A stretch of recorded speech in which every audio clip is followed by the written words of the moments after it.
While we understand how the brain can change in response to both happy and negative events, it's based on the core idea of brain's adaptability, that is neuroplasticity.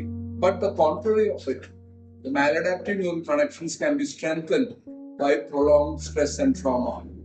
So, when neuroplasticity gives us hope for more adaptive and healing brain, maladaptive neural connections tells about the solidification part of it.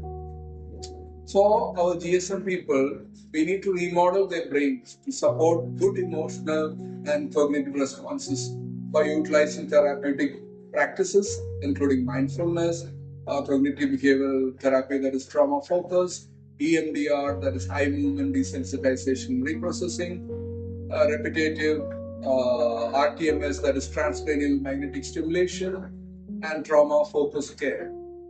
The conversation should go on regarding neuroplasticity, that is the brain's adaptability, and the specialized mental health therapies that take into account those particular experiences of people with GSM in order to promote trauma recovery and increase resilience.